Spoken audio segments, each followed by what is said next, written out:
Hello everybody, SlimKirby here, and I'm going on a long journey of trying to complete every single Game Boy Advance game in North America. This is the story of the highs, the lows, and all the silly stuff in between for the Game Boy Advance completion experience. This is GB Ace. Game number 36, The Muppets On With the Show. Okay, here was one license I was not expecting to appear at all in this challenge, but hey, here we are.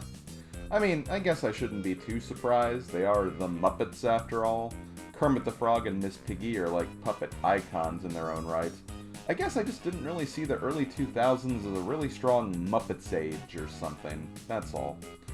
Anyway, The Muppets On With the Show was released for the Game Boy Advance and PC in April of 2003. Developed by Vicarious Visions and published by TDK Interactive. Funnily enough, a publisher formed by the Jim Henson Group just in the interest of licensing Muppets video games. Really though, I looked it up and apparently they've published a grand total of 3 Muppets games, so really holding to their own there. Anyway, the origin of the Muppets can be traced back to as far as the 1950s, originally as props created by puppeteer Jim Henson that would make regular TV appearances on the show Sam and Friends, along with various late-night talk show cameos as well. In 1969, Henson would become involved with the children's entertainment giant known as Sesame Street, which would really take Henson's craft to the next level, culminating in the formation of The Muppet Show in the 70s. And since then, the Muppets have gone on to be well-recognized classic characters, most notably the characters I mentioned earlier, Kermit the Frog and Miss Piggy, and the franchise would spawn numerous TV spin-offs, movies, and various other forms of media. Now, growing up, I wouldn't say I was too involved with the Muppets personally. I knew the characters, I saw some of the movies, and I remember seeing Muppet Babies a lot whenever I was at my babysitter's house back during the early 90s, but I wouldn't really say the Muppets really shaped my life too much, but I do give a lot of respect to the brand for what it has accomplished over the years. So, what do we have for this video game here? Well, basically, I'll say it right now, this game does not have a lot going for it. It's a rather short and sweet minigame collection, and if you were to start playing it right now, you could probably beat it before this video even ends. No lie. It basically depicts a typical episode of The Muppets television show, which is a live sketch comedy feature, much akin to something like Saturday Night Live, just with puppets, or Muppets in this case. You play 6 minigames, and after you complete them, you win, and that's pretty much it. There are different difficulty levels for these games, however, and that's part of the reason why my VOD and completion time were more than just 15 minutes, if you were wondering about that in particular. I just felt like I needed to play this for a bit longer, otherwise my stream for that day would have ended really quickly. So, in addition to playing the default difficulty, which was easy in this case, I also played through medium and hard in addition to that, as well as 2 bonus games you can unlock as well. So that will be my completion goal for this game, with some loose restrictions admittedly, but I'll talk about those later. Let's just get into the game and the minigames we will be playing. In this first game you are Kermit the Frog and you are floating in the middle of a river. In this game, you need to move around and try to avoid all the obstacles in the water. Each time you take a hit, one member of the frog musicians will get knocked away, and if all 4 get removed from the stage, you will fail. In addition to that, if you get hit by Miss Piggy, you will automatically fail, so be careful of her. This game was... To be honest, this was probably my least favorite game of the 6, so not a great start. It's just really awkward to move around this pool of water, and what's worse, the hitboxes are rather huge and lingering here, especially Miss Piggy's. And no, that's not even a knock on her size or the fact she's a pig or anything like that. Heck, I personally find the last quite glamorous and striking, to be honest. At least for a puppet based on a pig anyway. But yeah, as I was saying, hitboxes, way too big here. You really can't afford to cut corners here, especially if you're going for a perfect run. Otherwise, you may just find yourself taking a hit or 2. The second game involves everyone's favorite Swedish chef, and, well, going from hell to heaven, this was probably the best game for the collection. It's a simple defense game where you must knock away rats with a frying pan to protect your ingredients, while also dodging eggs being thrown at you by chickens. It's short, sweet, and simple, but also really effective. In fact, if you last long enough and hit the rat who has a frying pan, you get a second one, and the Swedish chef just kinda goes crazy with an invincibility mode where you don't even need to hit the button to swing your pan. Also, the music, my god, the music. The game's soundtrack probably better than it has any right to be, and this minigame song was quite honestly a bop and a banger.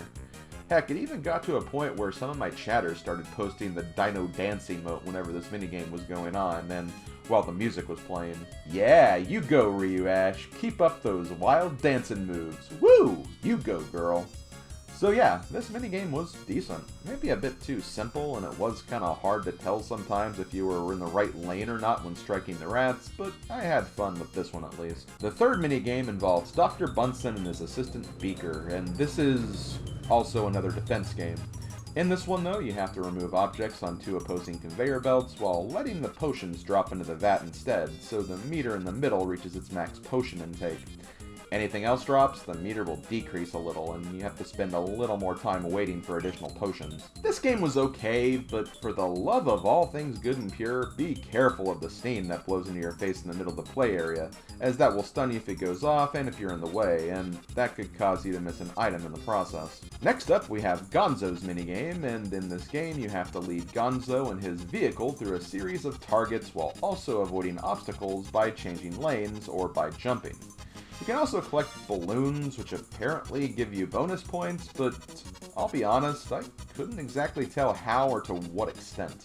They kinda just seemed like they were just there to be collected, if you wanted to for any reason. You can only take a certain number of hits before your vehicle is destroyed, but you can also collect wrenches that will passively undo damage you've taken, which I think is shown through the different levels of smoke that emit from your engine, but if you manage to avoid everything, it's pretty trivial.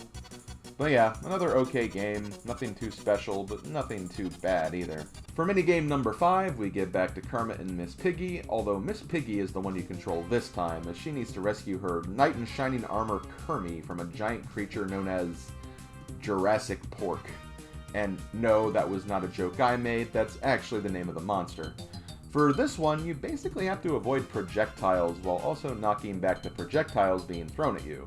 It's pretty simple and not too hard, but there are a few curveballs you have to look out for.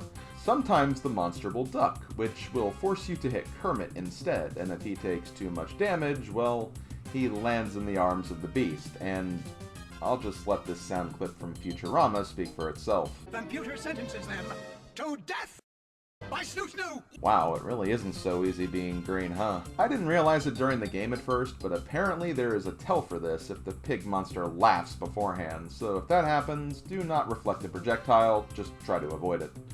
After taking down the beast, Princess Piggy saves the fair knights, and they live happily ever after. Maybe. We've got only one more game to go, and let's just say that no live show is complete without a special musical performance, so that's what we're doing next. This is basically just a rhythm game simulator, and a rather simple one at that. In fact, you can actually add notes during the demonstration to make it tougher if for some reason you think that's a good idea, but just copy each routine a total of 3 times, and you should be good to go. Really nothing to say here beyond that.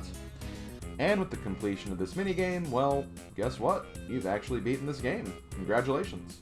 You get an overall ranking based on how many stars you've collected, basically your rating for each minigame, and if you manage to get all of them, you actually unlock the next difficulty rating as well. Or at least that is how I think it works.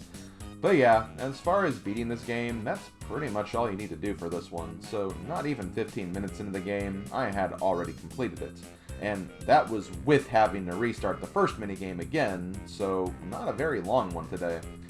However, because that didn't take very long, and since I could theoretically skip the cutscenes, I decided to play the other difficulties too.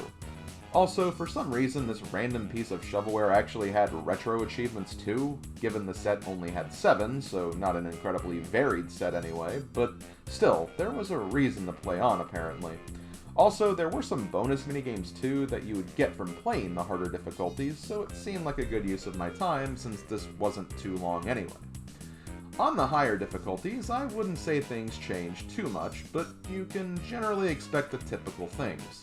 The first minigame takes longer, the second has more rats to deal with and stuff to dodge, the items move faster in the third one, there are more obstacles in the fourth game, the pig has more HP in the fifth game, and each difficulty adds an additional button in the sixth game. Stuff like that. In fact, I'd say the first game was still probably the hardest to deal with, just because it's so slow and boring, although the fifth one is no slouch either. In fact, I think the fifth one also randomly adds a bonus projectile in the form of a mirror, where if Miss Piggy touches it, the powers of vanity will cause her to be stunned, allowing the giant pig to get a free hit on you, so be wary of that. After beating the medium difficulty, I made the shocking discovery that I didn't actually unlock the hard difficulty for some reason, and this was when I realized that you probably had to get a perfect 30 stars in order to do so. That's the only thing that made sense anyway. I honestly didn't feel like doing this though, so I actually looked online and found a couple of passwords that actually unlocked the harder difficulties and the minigames, just so I didn't have to play through this set an additional fourth or even potentially fifth time. For future reference though, it's fairly easy just to retry a minigame once you beat it though if you didn't get the 5-star rating. I'm pretty sure there was a retry button, and even if there isn't, it gives you a password after each minigame, so you can reload if you advance too far. So really, I probably could have earned these unlocks myself, but considering I had already gone beyond the GBA Challenger's definition of beating this game, I figured there was no harm. The two bonus minigames you play from perfecting everything in this game are really nothing special, and they both pretty much have the same premise too, as they're simple endurance fests. One of them has you flying through space in a spaceship while avoiding meteors, seeing how long you can last, and the other features Fozzie Bear, who hadn't actually made an appearance in this game yet, and you just move him back and forth while avoiding objects being thrown and dropped on him. Geez, I guess nobody in this universe likes Fozzie Bear, huh? Waka waka waka. So yeah, after doing all of that, I guess we can officially say, game complete. And well, okay, would I call this a bad game? No, probably not. This game was honestly pretty harmless, all things considered, and if you are a die-hard fan of the Muppets, then maybe you'll get some enjoyment or novelty out of this, but I'll be honest, for how little there is to this game, I doubt that it's gonna be for very long. It's literally 8 simple minigames with some Muppets cameos thrown in, and the only thing that seemed like the devs worked hard on for this title was the music, so a very low overall effort was thrown in to make this game in the first place. I honestly can't imagine the retail price for this game was too much, or at least I would hope not, because I could not see myself throwing in more than like a single buck on this game otherwise, just my own personal opinion. Also, for those who care about full Muppets representation, there were some roles and characters that were missing from this title as well. There was no Ralph, there was no Scooter, and again, these exclusions didn't personally bother me, but I know how much people love authenticity and representation, so felt like bringing that up at least. At least Statler and Waldorf make appearances throughout the game to make their trademark jabs and bits, and they were probably the most enjoyable part of this game, but come on, they're already great to begin with. Without them, last year's Game Awards would have been an absolute snooze fest. They should honestly just make every Game Awards just be them insulting Jeff Peasley the whole time, seriously. Because I don't really have much to say beyond that, let's just go ahead and move on to the scoring. For overall quality, I feel like I had to give this a 1 on absolute principle, although I think I landed on a 1.5 for the fact that I didn't necessarily have a horrible time playing this. Again, there's just not a lot here that I think is worth playing personally, if for some reason you just absolutely needed a Game Boy Advance game to play. For enjoyability, I gave this a 2 out of 5, just because streaming this for people did at least make the experience more fun overall for me, which saved this from being an absolute low point of the challenge. And for difficulty, well, in terms of just beating it, it's probably just a 1 out of 5, but if you do want to unlock everything, you will at least be given some resistance, so 1.5 out of 5 if you decide to go for that stipulation. I think I initially said 2 during the actual stream, but after thinking about it, since you can retry every game pretty easily, and You don't have to wait too long to do so. It's really not that hard, so yeah, 1.5 it is. At the end of the day, it's not a very hard or long game, and a very quick clear regardless. But yeah, that was my adventure of beating the Muppets on at the show. We'll have 2 other Muppets games in this challenge, one being a pinball game and another game called Spy Muppets, so we'll see how those games are later in the challenge whenever we draw them. But for now, with this done and over with, let's take a look at the next game we'll be playing for this challenge. And I think my SlimKirby sense is going off.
Okay guys, thank you for watching this summary. I really appreciate it. Don't forget to leave a comment and or like on the video, as those will really help me in these videos out. And stay tuned for future summaries of this series. If you also want to watch full playthroughs of these games for this challenge, check out the video description for a full playlist of everything that's been uploaded and exported so far. And if you're curious about what I'm playing right now for the challenge, be sure to stop by my Twitch channel to see what my current progress is. Just be warned, I'll be a lot further ahead of where we are for these summaries, so keep that in mind. This has been SlimKirby in the GBA series, and I'll talk to you fine people next time. Later, folks.